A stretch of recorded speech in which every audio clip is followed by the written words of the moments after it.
Vicky, as you're executive producer as well, so it's very much you're at the heart of this whole operation.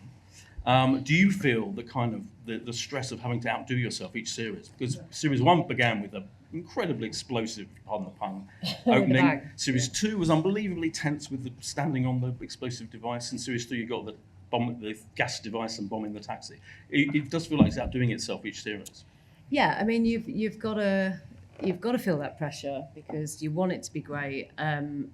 But look, there's an amazing team behind this, and that's from Jimmy and Jed at the top, who allow all the creatives to, be creative, do their best work, give them the space to do that. And Chris and Jamie did the same for the actors on the day, where we was able to ad-lib and change stuff and find things, and I think it really does spill into the show. I think you can see that the characters have really come to life because we're series 3, and there's a definite elevation. I'm really proud of it. I've seen that a lot, and because I am executive and I'm seeing the assemblies and stuff. But that was a really enjoyable watch actually. It made me feel really proud of everyone's work. It does pack a huge amount into that first episode. Chris, you're on board new this series as kind of like lead writer, if you like.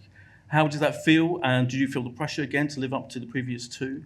I came on board just at the end of season 2. It's an amazing privilege to be able to work on this show, and the ambition of it is, whenever you have an ambition creatively, you always think it might have to be tempered in some way, but the ambition has only ever been met with possibility, and that's from every person in the production. And so it's great to come in and push ideas around the writers' room at the beginning, and then see how far we can take it. It's really great fun. And whose idea was it to have this kind of fascinating, mysterious antagonist who's serially planting these devices around town? Was that your idea? Was that who came up with this? This came early in a conversation with Zeffie and Steph in the writers' room, and Dan and Jed, and just I wanted to talk about bringing it back down to earth in it slightly and grounding it a bit. And I think having a much more personal vendetta and a sort of personal villain would work in our favour. When you come up with the idea of like having the taxi cab with the devices abandoned with the guy in it and all of that, it's such a brilliant idea. Do you, in terms of the authenticity of how that's solved, do you go to your bomb diffusing expert and say, what would actually happen? What would they actually end up doing? Well, you create the problem, I think, for then the expert to solve. So it's been great to say, this is the bomb we want. Yeah. How does it work? Yeah. And then within the sort of realms of how much you're allowed to say, then you write it. But then again, that's rewritten when it gets to Jamie and when they're on set and on with the practicality of it, and also when it gets to Vicky and Nabil and the whole crew who are solving it. How does it work for them in terms of the drama of it? So it goes through several drafts. Jamie, do you take poetic license sometimes with these things, or does everything have to be, you think, accurate and authentic all the way through? It's a balance. Very early on, we had this amazing opportunity where we went with the real expos and we went on a training course for a day, and we learned how to make and defuse bombs, but we also learned what these people are really like. And I think between us all, we were like, we want to make this as realistic as possible. But then it's that hard balance of, we have to fit it into a TV hour as well. So we're always getting that balance across. But one thing that's drove through is wherever possible, we make it reality. And that's led very much by Vicky as well. So, and we've got Joel, who's our advisor on set, who we're constantly asking all the time and just trying to make everything really true. And do you, as a kind of director joining a big hit show, is it difficult is there a chance for you to kind of have your own sensibility, your own directorial sensibility and sense of style, etc., kind of adding to the show as the existing version of it that we've already seen being a huge hit for a couple of years? Yeah, I always get asked this and I try and work it out. There's two different ways of coming at a show. You've got a brand new show where you've got this world that you can build, and then you've got an existing show that you come into. And I actually think coming into an existing show is harder because you've got this template and you've got this hardcore fan base and you've got to appeal to them, but you've also got to offer something new and put your own stamp on it. But I think because everybody was so open when I got brought in of trying to evolve and elevate it, Hopefully we've managed to get there visually, and especially what we've done with the characters. But that's all come from a team, and it's all come from Chris's flexibility as well. That I'm a big always believer that the magic happens in the moment. We've got all these ideas, we've got a script, but when we all get together on set, that's when it comes to life. And the freedom that we had to play with it, I think has helped us elevate it in a different way.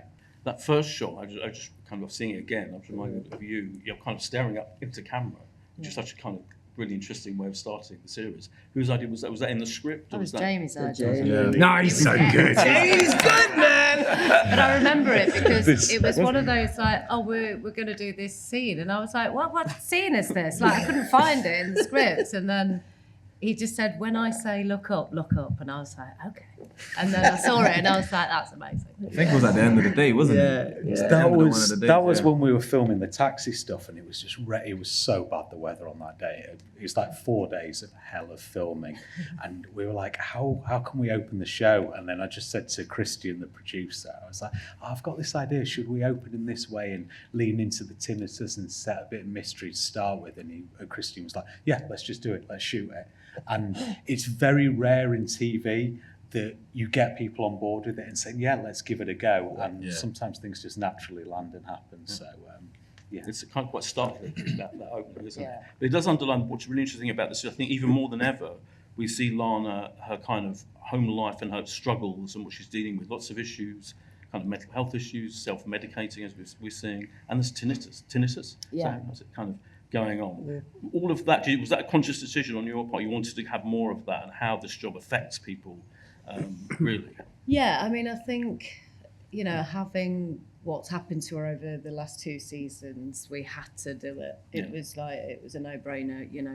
She's suffering with PTSD because of her previous career as well, in the army, but also the tinnitus was something that was new to me, and I really liked the idea. I think, my dad actually has it. He's been a joiner all his life and worked on power tools, and when I talked to him about it, I thought, God, that's just, it's a really tough thing to portray on camera. I mean, I rely very heavily on sound for that, in that kind of way to get the story across. But and then the prescription medication, I thought it just really felt believable. And as much as we're packing a lot in there, it felt completely authentic to what Lana's position would be at that time. And everybody that was from the writers, directors, producers, everybody involved, it was just no one questioned it really. And is it based on the fact that I presume it must be one of those stressful jobs you can possibly think of? So I presume real life expos do have these issues, really. Yeah, I mean, Joel has been a part of Trigger Point from the very beginning. So we've just got a real shorthand with him now, where we're able to talk to him about everything and anything.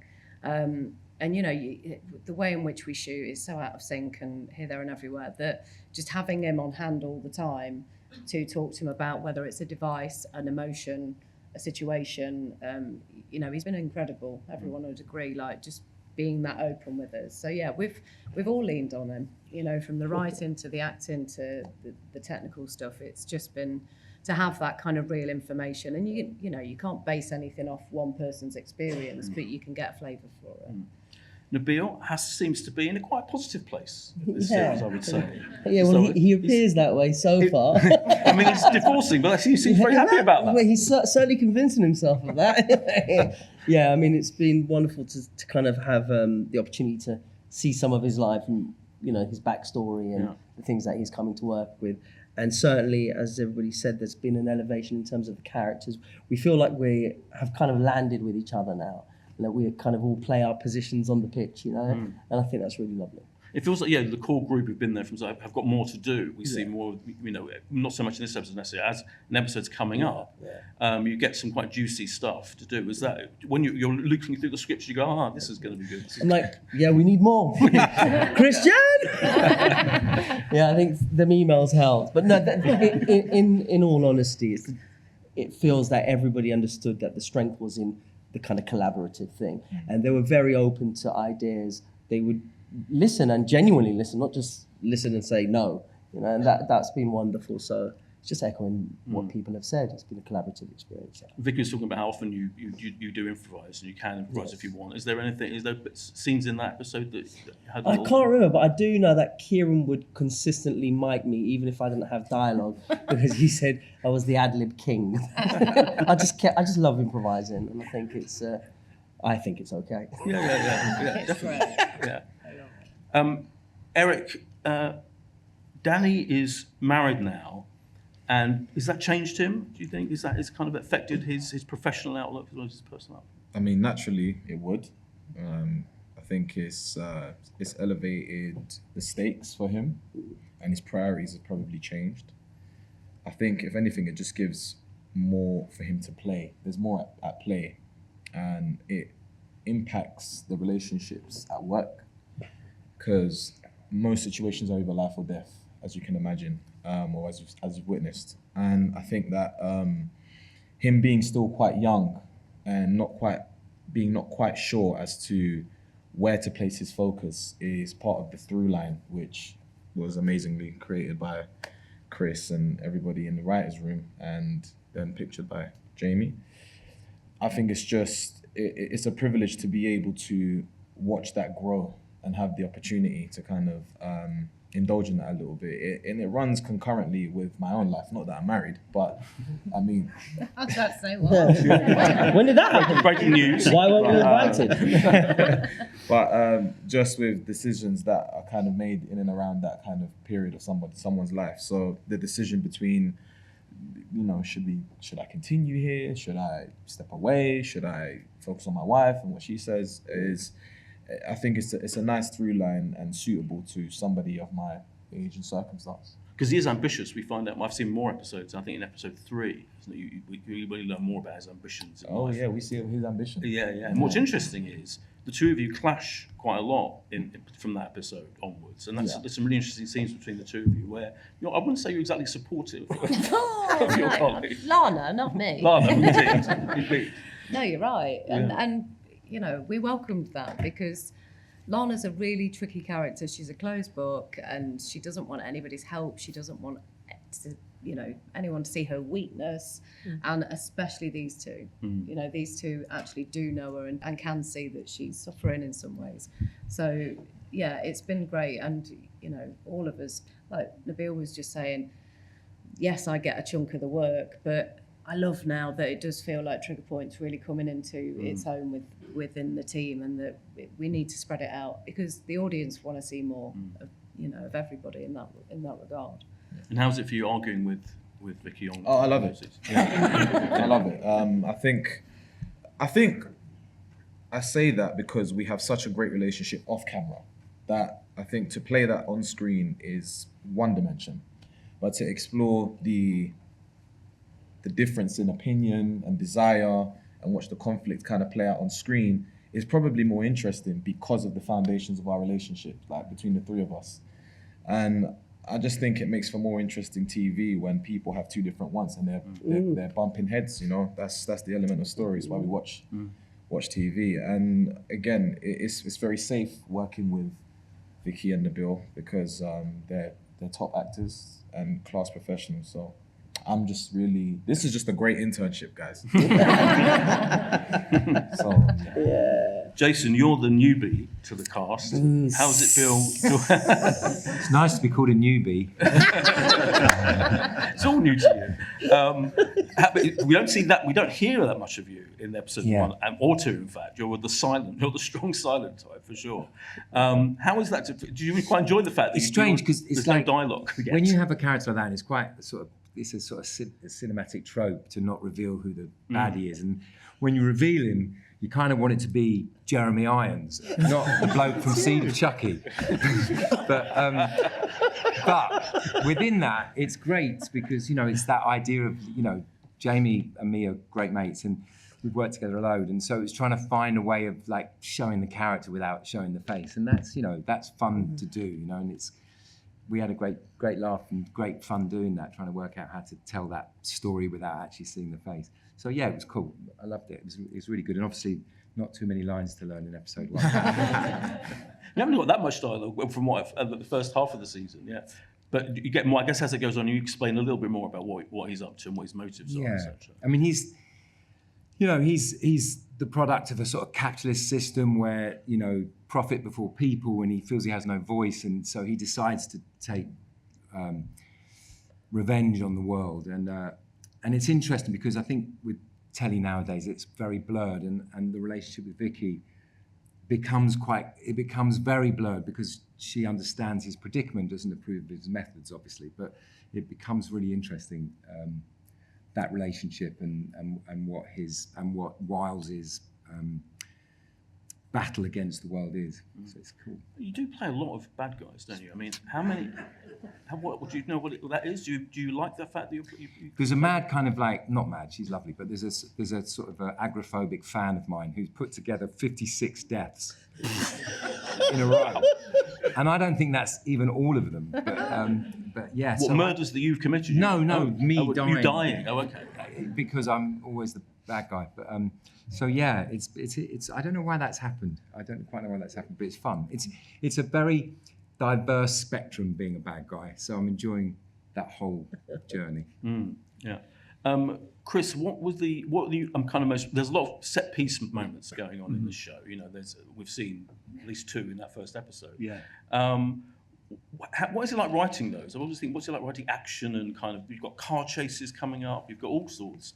Do you adapt to that kind of thing? Actually, you have a way of writing those. I love it, and as a writer, I think it's sort of delightful because it eats up the page count.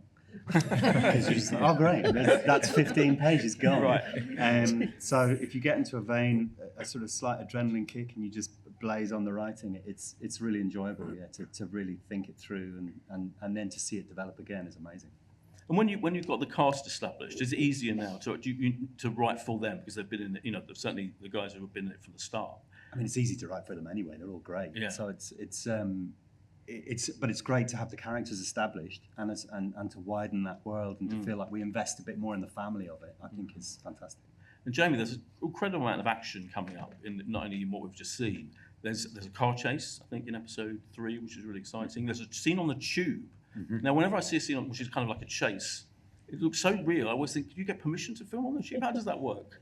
It's one of the greatest things about working in TV, the access and stuff you get to do that the general public would never get to do. And that actually, that whole scene, it was written in a different way.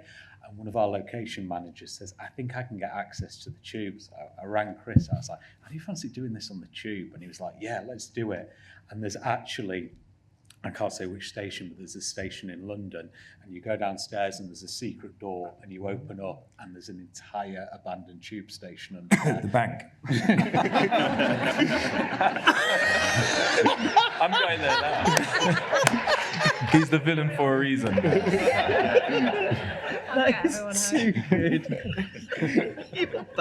You're a bad man. God, sorry. Secret's blown. Yeah, secret's gone. But once, but it's really strict rules, and basically we can't have a crew around rush hour. So once you go down, you're down for 5 hours, and there's no coming up. So we had to do the entire thing in 5 hours. Wow. But it was very surreal shooting down there. But yeah, we're very lucky to get to do things like that. What was the biggest challenge for you as director of the series? I think one of it is the relentless pace of shooting Trigger Point, and it never ends. It is literally, all right, we've got a bomb in the taxi. Now we're going to drown Mark Rowley. Now we're going to go on a tube. Okay, next, I can't give away all the other little bits, but it is just literally one thing after another, and it's this crazy train that you get on day one, and you just don't come up for air at all. And I think it would break a lot of people and probably break myself if it wasn't for the cast and crew, because I can't tell you how much fun we have doing this. And it really is. And I have to say, it comes down to Vicky as number one, the way what she has on her every single day relentlessly, and always comes in with a smile. We always laugh. We always drive forward with it, and just sets the best environment. And TV's, a lot of people don't know, it's really tough and it's really hard to get through. And this was a joy from beginning to end. And food, giving out food, Vicky. I know. It's a way to people's hearts. Yeah. Yeah, Greg's always Greg's doing is me back. proud. Greg's is back, series 3 and 4. We should say you filmed series 3 and 4 together, back to back, for 9 months. Yeah. You were telling me. We had Trigger Point twins. That is Yeah. Yes. that is a lot, isn't it? Yeah, I mean, Jamie's so right in what he's saying. It's long hours. It's crazy. You're doing big set pieces all the time. There's never really sort of like much of a break, apart from if we're at the Det. If we're at the Det where you saw Mark having a bit of a boogie, that kind of means there's not going to be an awful lot of stress. Do you know what I mean? There's just going to be like nice banter. Yeah. So unless we're there, which is probably for like 2 days or something, Out of a week, it's solid. But I could still be in my office job. I just love it. I love my job. I love the people. I feel extraordinarily lucky. Everybody gets to, showcase their work and their talents. And, Christian and Kingsley and Jess and Dan, those guys who are the top tier, they have a choice to make the shoot as pleasurable and as pain-free as it possibly can be. And there's a real, there's a lot of work that goes into doing that. I only know that now as an executive myself, where I can actually see, and then I'm like, why can't you afford a coffee van? It's like the amount of the machine that it is. It just makes me really sort of like proud to be a part of it. And I genuinely skipped into work every day. It's great. Nabil and Eric, in that 9-month shoot that you both did, what were the biggest challenges for you? Do you have any big action stunt scenes that you have to do? Oh, Yeah, I mean, I'm not sure how much I can speak on it, but there was one in particular that I think should be somewhat enjoyable. It's incredible. It is, honestly, you're going to know exactly what we're talking about. I think during prep, I had a sit down with Christian, the producer, and Jamie, and they talked to me through. It was kind of like Minority Report. Where they had everything up on like boards and painting out to me what exactly will be happening within the scene, and I genuinely was in disbelief that I had got that opportunity so early in my career. In both series, there is another scene as well that we shot, and it felt like we were in James Bond or something. And I genuinely had so much fun, despite how strenuous and demanding it can be. A lot of it is made far more easier due to the crew that we have supporting us. The cast, of course, that goes without saying, but I think the crew a lot of the time are the unsung heroes, and the people in the boardroom and writers' room just facilitating the whole ship. And then people like myself who crawled out of nowhere, just hop in a car or whatever and just make it happen. You know what I mean? So, yeah, it was as much as it was challenging. I wouldn't change it for the world. It feels like, as I often think about your shows, a strong working class actors element that you. Absolutely. Yes. We need more of it. I know, I'm not going to get on my soapbox. We're here to celebrate Trigger Point, but Trigger Point celebrates the working class. Exactly. We had trainees on set every single day. We were giving out opportunities all the time. HTM are very hot on that, as is BYO. I think all of us on this panel are from working class backgrounds. It feels like a working class kind of show within it. It's really important. This industry has got to get better at it. So that's all I'll say for now. Yeah. What we can say is that on working class sets, there's always food and there's always music. That's true. It's so true. Yeah. Who picks the music? You? Yeah. Okay. Excellent. Finally, Jim McClure is not here right now, but how could you all kind of speak to him? And does he give advice? Does he get involved still in the show? He's kind of like the Big Brother house guy. Right. Like, we don't see him, but his voice and his presence is definitely felt. It's like, where is he? You said that. You know what I mean? don't do it like that. I'd be in touch with him over text. I think he's abroad. He's working on some big thing, and then he sent me a text of what he was shooting, and I was like, oh, we had a jib out today. I thought that was a big deal. Obviously not. So yeah, he's off doing some great stuff, but he's very invested in this show. They both are, Jed and Jimmy. They love it, and they just wanted to honour everybody and make sure they had what they needed to do what they wanted to do. Chris, did you get input from Jed? Yeah, he's great. I mean, he's always been great, but he was over a bit earlier in the year, and it was great to just go aside with him and be like, I'm trying to figure this out. And then he's always been great at just going at sort of working it out with you concurrently and showing you where the stakes are and saying how you need to align the story. He's always been brilliant at that. Yeah. Fine. Oh, sorry, we're running out of time. Actually, we started a bit late. Sorry, but why? This is a big hit. This show for ITV. Hence why they commissioned 3 and 4 together, right? And you filmed them back to back. Could you put your finger on why you think it's such a success? I think it's a combination of the characters. I really enjoy watching characters, and because sometimes nothing's getting said. There's just a lot of intensity. I think actors get to really, disappear into a world, and we've never really gone into Expos before. I know everyone loves crime drama, but it seems we've found a world that hasn't really been explored before, and it comes with loads of big explosions and people like that. So I think it's the it's the element of imaginable characters in unimaginable circumstances. That's better.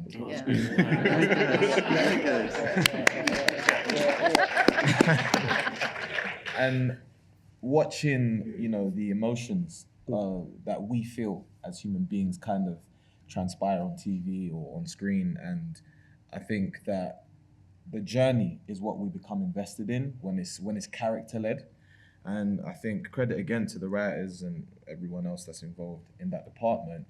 The focus on the development of the characters and how they feel about what's going on, and watching that play out, particularly with Lana and Batra, for example. That's what I feel like is the investment from the audience. That's where it lies. Yeah, he's a bit annoying, isn't he, Batra? He's not taking it. Oh man, he's lovely in real life. Yeah, of course. Everyone. I mean, the character. We're so attached. We can't see past Yeah, don't the say that about him. Yeah, Sorry, he doesn't believe a word you say. No, It's ridiculous. I know, but this is it. Lana she's forever battling with the police. That's just the way it is. Yes. He's got a Nabil, journey to go on. Sorry? He's got a journey to go on. Right, indeed, Yeah. indeed. Nabil, why do you think it's down to the characters and I think it's a mixture of the two things. Personally, one of the things I love is being on a roller coaster, and then there's these quiet moments, these intimate conversations. So you get the best of both worlds. You get the big bang, and then also you get the kind of the honesty. Scenes like Sonia confronting Lana with the tablets, or me quietly asking, "You all right?" These moments of breath, and I think that's really powerful. So I think you get all your needs met. Yes, absolutely. Well, that's a good place to end. Thank you so much to the panel for joining us. And congratulations on a brilliant series. Thank you all for